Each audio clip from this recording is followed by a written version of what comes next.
جیسا کہ آپ کو معلوم ہے، میں اسلام میں کھیل کود کے متعلق کیا تعلیمات آئی ہیں اس کو آپ حضرات کے سامنے بیان کر رہا تھا، اور اس سے پہلے میں نے آپ کو یہ ذکر کیا کہ ایک کھیل جس کا تذکرہ قرآن کریم میں آیا ہے وہ ہے جوئے کا کھیل، اور ایک دوسرا کھیل جس کا تذکرہ حدیث شریف میں آیا ہے وہ ہے شطرنج کا کھیل۔ شطرنج یعنی چیس، ہمارے یہاں جو چیس کا کھیل کھیلا جاتا ہے، نبی کریم صلی اللہ علیہ وسلم نے اپنے ارشادات میں امتیوں کو اس سے بچنے کی تاکید فرمائی۔ اس سے پہلے ایک مجلس میں شطرنج کے سلسلے میں جو قرآن کریم میں اشارے آئے ہیں ان کو آپ کے سامنے رکھ چکا۔ اب میں چاہتا ہوں کہ نبی کریم صلی اللہ علیہ وسلم نے حدیث میں چیس اور شطرنج کے متعلق جو وعید ارشاد فرمائی ہے اور جو اپنی ناپسندیدگی کا اظہار فرمایا ہے وہ آپ کے سامنے رکھیں۔ اس وقت دنیا کے اندر چیس کا بڑا رواج ہے، بہت سے لوگ اس میں گھسے پڑے ہیں، مسلمان بھی بہت رچے بسے ہیں، اور جو لوگ نہیں کھیلتے وہ کم سے کم چیس کے کھیل کو دیکھنے کے اندر بہت مشغول ہیں، اور یہ عالمی کھیل بن چکا ہے۔ جبکہ مسلمانوں کو معلوم ہونا چاہیے کہ نبی کریم صلی اللہ علیہ وسلم نے چیس کا کھیل کھیلنے والے کے متعلق بڑی وعید ارشاد فرمائی، اپنی ناپسندیدگی کا اور ناگواری کا اظہار فرمایا ہے۔ چنانچہ ایک روایت ہے حضرت واصلہ ابن الاسقع رضی اللہ تعالی عنہ کی، فرماتے ہیں کہ نبی کریم صلی اللہ علیہ وسلم نے ارشاد فرمایا کہ اللہ تعالیٰ روزانہ اپنی مخلوق پر 360 مرتبہ نظر ڈالتے ہیں، رحمت کی نظر ڈالتے ہیں، مگر یہ جو شاہ والے لوگ ہیں ان کے اوپر اللہ تعالیٰ کی نظر نہیں ہوتی۔ مفسرین نے فرمایا کہ شاہ والے لوگوں سے مراد شطرنج کھیلنے والے، اس لیے کہ اس میں جو کوکیز رہتی ہے، گوٹیاں رہتی ہیں، ان میں بعض گوٹی کو شاہ کہا جاتا ہے، بادشاہ کا عنوان دیا جاتا ہے۔ جیسے آپ کو معلوم ہوگا کہ چیس میں جب دو آدمی آپس میں کھیلتے ہیں تو اس طرح گویا ان کے درمیان میں ایک دوسرے کی گوٹی کو کھایا جاتا ہے، جیسے لڑائی ہو رہی ہے اور ایک دوسرے کو مار رہا ہے، تو اس میں بعض گوٹیاں شاہ رہتی ہے۔ تو یہ لوگ اس شطرنج کی وجہ سے شاہ کے نام سے یاد کیے جاتے ہیں۔ حضرت نبی کریم صلی اللہ علیہ وسلم نے اس حدیث شریف میں ارشاد فرما دیا کہ جو لوگ شطرنج کھیلتے ہیں اللہ تعالیٰ کی اتنی بڑی رحمت سے محروم ہوتے ہیں، حالانکہ اللہ تعالیٰ اپنی مخلوق پر روزانہ اس روایت کے مطابق 360 مرتبہ رحمت کی نظر ڈالتے ہیں۔ اللہ کی ایک ہی رحمت بندوں کے مرحوم ہونے کے لیے کافی ہے۔ اللہ کی رحمت کسی ایک پر ایک گھڑی بھی گر جائے وہ اس کی ہمیشہ کی زندگی کامیاب ہو جاتی ہے۔ چہ جائے کہ مخلوق پر اللہ تعالیٰ 360 مرتبہ رحمت کی نظر ڈالتے ہیں، مگر وہ کتنا بڑا جرم ہوگا کہ اللہ تعالیٰ اپنی 360 مرتبہ والی نظر سے اس جرم کی بنیاد پر ایسے لوگوں کو محروم کر دیتے ہیں۔ جو مسلمان بے تحاشا چیس کا کھیل کھیلتے ہیں یا چیس کا کھیلا جانے والا کھیل دیکھتے ہیں یا اس کھیل سے محبت کرتے ہیں، ان سب لوگوں کے لیے اس حدیث شریف میں بہت بڑا تعزیہ عبرت ہے۔ ان لوگوں کے اوپر ایک کوڑا ڈالا جا رہا ہے گویا کہ تم کو سنبھل جانا چاہیے آنکھیں بند ہونے سے پہلے، ورنہ اللہ تعالیٰ کی اتنی بڑی رحمت سے تم روزانہ محروم رہا کرو گے تو آخر کیا لے کر اللہ کے پاس جاؤ گے؟ اللہ کی یہی رحمت کے خزینے ہیں جو انسان کو آنکھیں بند ہونے کے بعد کام دیں گے۔ بہرحال اس روایت میں جن مومنوں کو شعور ہے، جن مومنوں میں ایمان کی رمق ہے، ان لوگوں کے لیے چیس سے اور اس قسم کے کھیلوں سے بچنے کی بہت بڑی تنبیہ آئی ہے۔ اور آپ صلی اللہ علیہ وسلم چیس کھیلنے والوں سے کتنا غم و غصہ رکھتے ہیں، کتنے ناراض ہیں، اس کو ایک دوسری روایت میں بیان کیا گیا ہے۔ اور یہ روایتیں مومنوں کے سامنے جانی چاہیے، اور اس لیے جانی چاہیے کہ مومن اللہ رسول کی بتائی ہوئی وعیدوں سے ڈرتا ہے، اور اللہ اور اللہ کے رسول ان چیزوں کو کتنی بری نگاہ سے دیکھتے ہیں۔ اگر کسی سچے مومن کو پتہ چل جائے تو وہ اپنی زندگی کی مرغوب اور پسندیدہ چیز کو چھوڑنے بھی تیار ہو جائے۔ سچی بات یہ ہے کہ آج تک مومنوں کو وعید سنائی ہی نہیں جا رہی ہے۔ ضرورت اس کی ہے کہ بار بار ہم اپنی مجلسوں میں ان کھیلوں کے بارے میں آئی ہوئی وعیدیں سنائیں، تاکہ جن کے دلوں میں ایمان رکھا ہوا ہے، ایمان کی جیو جل رہی ہے، وہ تو کم سے کم اللہ تعالیٰ سے ڈرے۔ ایک اور روایت حضرت ابو ہریرہ رضی اللہ تعالیٰ عنہ کی، اتنے سخت لہجے میں آپ نے شطرنج کھیلنے والوں کو تعبیر فرمایا ہے کہ مسلمان تاب نہیں لا سکتا۔ چنانچہ آپ صلی اللہ علیہ وسلم کا ارشاد ہے کہ جب تم یہ چوسر اور نرد کھیلنے والوں کے پاس سے گزرو اور اس قسم کے دوسرے کھیل کھیلنے والوں سے گزرو تو ان کو سلام بھی مت کرو۔ چیس کھیلنے والے اور نرد کھیلنے والوں کے پاس سے تم اگر گزرو تو ان کو سلام بھی مت کرو۔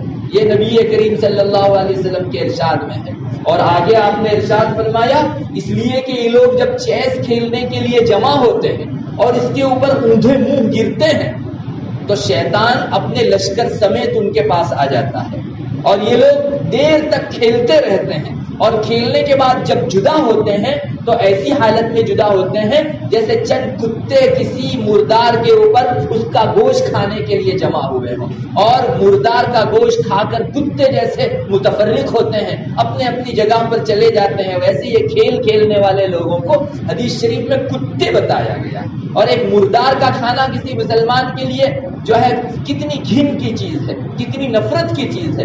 آپ صلی اللہ علیہ وسلم شطرنج سے مسلمان کو دور فرمانا چاہتے تھے، اس لیے ایسی مثال دی، چند کتے اگر کسی مردے پر جمع ہو اور اس کے گوشت کو نوچ نوچ کر کھاتے ہو تو وہ منظر کتنا برا لگتا ہے۔ ایک مومن کیا، ایک شریف انسان ایسے منظر کو دیکھنے کے لیے پسند نہیں کرتا، گزر جاتا ہے۔ تو جو لوگ چیس کھیلتے ہیں وہ لوگ تو براہ راست مردے کے اوپر جمع شدہ کتے ہیں، یہ نبی کریم صلی اللہ علیہ وسلم نے فرمایا۔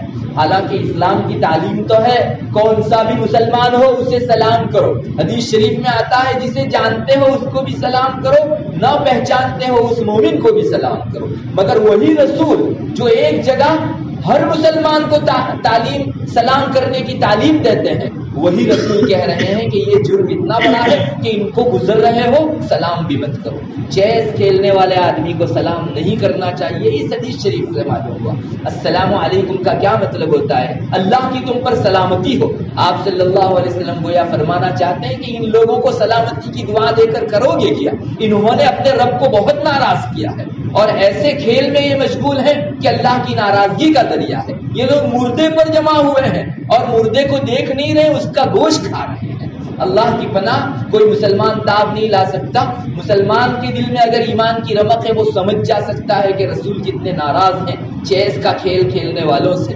اس لیے ہمیں ضرورت ہے کہ اس قسم کے کھیلوں سے اپنے آپ کی حفاظت کرنی چاہیے، اور جو لوگ محفوظ ہیں ان لوگوں کو کم سے کم یہ اپنے لیے ضرور طے کرنا چاہیے کہ ہم ان سے محبت بھی نہیں کریں گے، اس کھیل کو پسند بھی نہیں کریں گے۔ جو کھیلتے ہیں ان سے بھی ہمیں محبت نہیں ہے۔ کوئی مسلمان کھیل رہا ہو، آپ دو لفظوں سے اس کو اس کھیل سے نکال سکتے ہیں تو بہت اچھا، اور اگر نہیں نکال سکتے کم سے کم محبت مت کیجیے ان لوگوں سے، اس لیے کہ اللہ کی ناراضگی کی یہ جگہ ہے۔ بہرحال اس روایت میں آپ صلی اللہ علیہ وسلم نے سخت وعید ارشاد فرما دی، اور ایک اور روایت میں بھی آپ صلی اللہ علیہ وسلم نے فرمایا کل قیامت کے دن سب سے زیادہ سخت عذاب میں جو لوگ ہوں گے وہ یہ شاہ والے لوگ ہوں گے۔ شاہ سے مراد شطرنج والے، اس میں جو گھوٹی ہوتی ہے وہ ایک بادشاہ کی شکل اختیار کیے ہوئے ہوتی ہے، تو اس لیے فرمایا کہ شطرنج والے کھیلوں کو سب سے زیادہ عذاب کل قیامت کے دن دیا جائے گا۔ اور پھر آگے آپ صلی اللہ علیہ وسلم نے یہ بھی ارشاد فرمایا کیا تم دیکھتے نہیں ہو کہ یہ شطرنج کھیلنے والے لوگ کہتے ہیں میں نے اس کو مار ڈالا، حالانکہ سامنے والے کو مار نہیں ڈالا ہوتا، قسم کھا کر بولتے ہیں قتلتہ واللہ، میں نے اس کو مار ڈالا، حالانکہ جھوٹ ہے، کسی کو مارا ہوا نہیں ہوتا۔ اور ساتھ میں یہ بھی کہتے ہیں مات واللہ، دیکھو فلاں مر گیا، حالانکہ کوئی مرا ہوا نہیں ہوتا۔ تو یہ اللہ کا نام لے کر اللہ پر جھوٹ بھی دھرتے ہیں اور تہمت بھی دھرتے ہیں۔ یہ نبی کریم صلی اللہ علیہ وسلم کا ارشاد ہے۔ آپ نے بھی دیکھا ہوگا بہت سی مرتبہ لوگ کھیل کھیلتے ہیں تو کسی گوٹی کو کوئی گوٹی کھا جاتی ہے تو کہتے ہیں اسے مار ڈالا، اور وہ اللہ کا نام بھی بیچ میں لاتے ہیں، واللہ قتلتو، میں نے اس کو مار ڈالا اللہ کی قسم۔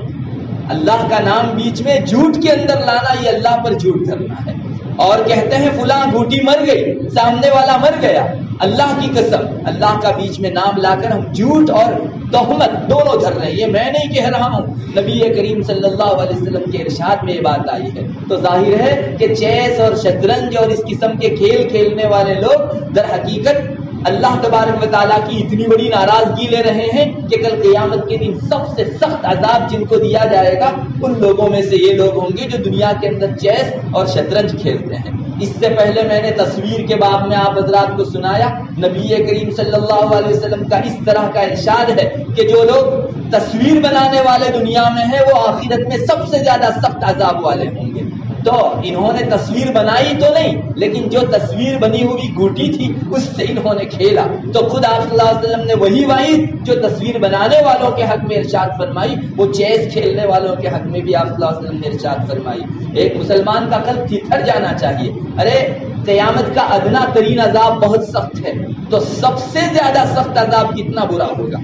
روایتوں میں ملتا ہے سب سے کم عذاب جسے دیا جائے گا اس کو آگ کی جوتیاں پہنائی جائے گی، اور پاؤں میں آگ کی جوتیوں کی وجہ سے اس کا دماغ اس طرح جو ہے کھلبلی مچے ہوئے ہوگی، اس میں خدبد رہا ہوگا جس طرح کے ہانڈی کے اندر پانی جو ہے ابلتا ہے اور آواز کرتا ہے، اس طرح سے اس کے دماغ کے اندر جو ہے کیفیت ہو رہی ہے۔ یہ سب سے ادنا ترین عذاب ہے، اس سے بڑے بڑے عذاب اللہ کی پناہ ہم لوگ سوچ نہیں سکتے۔ روایتوں میں آتا ہے جہنم کے بعض طبقے ایسے ہیں جس سے خود جہنم پناہ مانگتی ہے کہ اللہ ایسے حصے سے ہم آپ کی پناہ میں آتے ہیں، خود روایتوں میں یہ بات آتی ہے۔ تو سب سے زیادہ سخت عذاب کتنا برا ہوگا اس کی آپ فہرست بناتے چلے جائیے، اور یہ ملے گا چیس کھیلنے والوں کو۔ یہ نبی کریم صلی اللہ علیہ وسلم کے ارشاد میں ہے۔ حضرت علی رضی اللہ تعالیٰ عنہ سے بھی چیس کھیلنے والوں کے بارے میں بہت سخت ارشادات آئے ہیں۔ ایک مرتبہ حضرت علی رضی اللہ تعالیٰ عنہ نے فرمایا کہ چیس کھیلنے والے لوگ در حقیقت یہ چیس جو ہے وہ اجمیوں کا جوا ہے۔ عرب ایک جوا کھیلا کرتے تھے، جگار کھیلا کرتے تھے، جس کی کیفیت میں نے آپ کو بیان کر دی۔ وہ تیر نکال کر جگار کھیلتے تھے۔ اجمی لوگوں نے اپنے یہاں تیر نکال کر جگار کھیلنے کی رسم تو نہیں اپنائی، مگر چیس کھیلنے کی رسم ضرور اپنائی ہے۔ لہذا یہ اجمیوں کا جوا ہے اور جگار ہے، اور جگار کے بارے میں آپ کو معلوم ہو چکا۔ اگر کوئی آدمی جگار کی بات بھی کرے تو اس کو صدقہ کرنا چاہیے۔ ارشاد نبوی میں آیا ہے، آپ صلی اللہ علیہ وسلم کے بعد ارشاد میں یہ آیا ہے کہ جگار کی بات بھی زبان سے نکلے تو اس کی قباحت، اس کی اندھیری اتنی ہے کہ تم کچھ صدقہ کرو تاکہ وہ اندھیری دور ہو۔ تو اس سے معلوم ہوا کہ چیس نہایت برا کھیل ہے۔ ایک مرتبہ حضرت علی رضی اللہ تعالیٰ عنہ تشریف لے جا رہے تھے، وہاں چند لوگ چیس کھیل رہے تھے، شطرنج کھیل رہے تھے۔ تو حضرت علی رضی اللہ تعالیٰ عنہ نے وہ آیت کریمہ پڑھی، ما هذه التماثيل التي انتم لها عاكفون، یہ کیا مجسمے ہیں، کیا اسٹیچیو ہیں کہ جن کے پاس تم اٹے پڑے ہو اور جن کے پاس جو ہے لگے پڑے ہو۔ یہ قرآن کریم نے بتوں کے بارے میں کہا ہے۔ حضرت ابراہیم علیہ نبینا علیہ الصلوۃ والسلام جب گزرتے اور لوگ بت کی پوجا کرتے نظر آتے تو حضرت ابراہیم کا یہ ارشاد قرآن نے اپنے سینے میں محفوظ کیا ہے، ما هذه التماثيل التي انتم لها عاكفون، یہ کیا اسٹیچیو ہیں جن کے پاس تم جو ہے جمے ہوئے پڑے ہو اور وہیں جو ہے اپنے آپ کو ڈالے ہوئے ہو۔ تو یہ چیز بھی بت کے درجے کی چیز ہے۔ حضرت علی رضی اللہ تعالیٰ عنہ کے ارشاد سے معلوم ہوا، اور حضرت علی رضی اللہ تعالیٰ عنہ نے ان لوگوں کے بارے میں فرمایا کہ کوئی آدمی اپنے ہاتھ میں آگ کا انگارہ پکڑے یہ آسان ہے بنسبت چیس کو پکڑنے کی۔ اگر کوئی چیس کھیلنے میں اس کی گوٹیاں یا اس کو پکڑتا ہے، اس کی بنسبت آگ کا انگارہ پکڑنا آسان ہے۔ اور پھر حضرت علی رضی اللہ تعالیٰ عنہ نے ایک بہت پتے کی بات ارشاد فرمایا تم اس کام کے علاوہ دوسری چیز کے لیے پیدا کیے گئے ہو۔ تمہارے دنیا میں آنے کا مقصد یہ کوئی چیس کھیلنا نہیں ہے، کھیل کود میں اپنی عمر گزارنا نہیں ہے، بلکہ اور بہت بڑے مقصد کے لیے تم تو پیدا کیے گئے ہو۔ ایسے کئی ایک ارشادات حضرت علی رضی اللہ تعالیٰ عنہ سے۔ ایک مرتبہ حضرت علی رضی اللہ تعالیٰ عنہ نے فرمایا کہ دنیا میں سب سے زیادہ جھوٹا چیس کھیلنے والا، اس لیے کہ وہ کہتا ہے کہ میں نے فلاں کو مار ڈالا، حالانکہ مارا نہیں اس نے، وہ تو زندہ ہے سامنے والا، یا میں مر گیا یا میں قتل کر ڈالا گیا، ایسی تعبیرات اختیار کرتے ہیں۔ جھوٹ ہے، اس سے بڑا جھوٹ اور کسی کی زبان سے نہیں نکلتا۔ سب سے بڑا جھوٹا چیس کھیلنے والا ہے۔ میں نے آپ کو بتایا وہ بوٹی کھانے والا آدمی، تعبیر ہمارے یہاں بھی یہ کہتا ہے کہ مر گئے یا مجھے قتل کر ڈالا گیا، تو حضرت علی فرماتے ہیں کہ جھوٹ بول رہا ہے، تو زندہ ہے، تو کہاں قتل کر دیا گیا، کہاں مار دیا گیا؟ تو اس سے بڑا جھوٹا اور کوئی آدمی نہیں ہو سکتا۔ ایک مرتبہ حضرت ابو موسیٰ اشعری رضی اللہ تعالیٰ عنہ نے چیس کے متعلق ارشاد فرمایا کہ جو چیس کھیلتا ہے وہ خطا پر ہی ہو سکتا ہے، صحیح آدمی کبھی چیس نہیں کھیل سکتا، شطرنج نہیں کھیل سکتا۔ ایک بڑے تابعی کے درجے کے شیخ گزرے ہیں، جو ہے وہ ان سے ایک مرتبہ پوچھا گیا کہ حضرت چیس کھیلنے میں کوئی حرج ہے؟ تو فرمایا کہ سارا حرج تو چیس کھیلنے ہی میں ہے، تمام برائیاں اسی میں آ کر جمع ہو گئی ہے، یہ کیا پوچھتے ہو کہ اس میں برائی ہے؟ برائی اس میں کون سی نہیں ہے وہ پوچھو۔ معلوم ہوا کہ ہمارے اکابرین چیس کو اور شطرنج کو بہت بری نگاہ سے دیکھتے تھے، اور پھر کیا ٹھکانہ ہے جبکہ ارشاد نبوی میں اس کی برائی آ چکی ہے۔ ایک مسلمان ان سب ارشادات کو سامنے رکھ کر اس قسم کے کھیلوں میں ہرگز نہیں پڑ سکتا۔ ہمیں چاہیے کہ ہم اپنی آخرت کے لیے تیاری کریں۔ حضرت علی رضی اللہ تعالیٰ عنہ کا وہ ارشاد ہمیں پیش نظر رکھنا چاہیے کہ تم اس سے بڑے مقصد کے لیے پیدا کیے گئے ہو۔ جن کا بڑا مقصد نہیں ہے وہ اس قسم کی چیزوں کے اندر پڑے رہتے ہیں۔ کفار کو اللہ تعالیٰ نے کیسی واہیات چیزوں میں لگا رکھا ہے، اس لیے کہ ان کے پیش نظر آخرت کی تیاری کا مقصد نہیں ہے۔ اللہ کی پہچان جس کے لیے ہم کو دنیا میں بھیجا گیا ہے وہ مقصد ان کے پیش نظر ہے ہی نہیں۔ تو جس کو صحیح مقصد سے ہٹا دیا گیا وہی آدمی اس قسم کے کھیل کود میں پڑا رہتا ہے، ورنہ سچا مقصد، بڑا مقصد رکھنے والا آدمی اسے فرصت کہاں ہے کہ وہ اس قسم کے کھیلوں کے اندر پڑے۔ حضرات صحابہ جب گزرتے تھے تو اس قسم کے الفاظ کہہ کر گزرا کرتے تھے، اور نبی کریم صلی اللہ علیہ وسلم کے ارشادات میں بھی چیس کھیلنے والوں کے متعلق اور نرد کھیلنے والوں کے متعلق اور دوسرے کھیلوں کے متعلق بھی اس قسم کی وعیدیں آئی ہیں۔ ہمیں چاہیے کہ ہم لوگ خود نہ کھیلیں۔ اگر کوئی ہمارا دوست اور ہمارا کوئی رشتہ دار کوئی کھیل رہا ہو تو ازراہ ہمدردی اس کو منع کریں، اور کسی جگہ کھیلا جا رہا ہو تو ہم لوگ ہرگز اس کھیل کو نہ دیکھیں، اور چاہیں ہم لوگ نہ دیکھیں کم سے کم دل کے اندر جو ہے اس سے محبت بھی نہ رکھیں، اس چیز کو برا سمجھیں، اور کھیلنے والوں کے تئیں ترس رکھیں، ہمدردی رکھیں کہ یہ آدمی اپنے ہاتھ میں آگ کا انگارہ پکڑے ہوئے ہے، مجھے اپنے بھائی کو ہاتھ سے آگ کا انگارہ چھڑانا چاہیے۔ اللہ تبارک و تعالیٰ مسلمانوں کے دلوں میں ان کھیلوں کی وہ برائی ڈال دے جو حضرت نبی کریم صلی اللہ علیہ وسلم نے اپنے ارشادات میں اور حضرات صحابہ نے اپنے آثار میں امت کے سامنے رکھی ہے۔ وآخر دعوانا الحمدللہ۔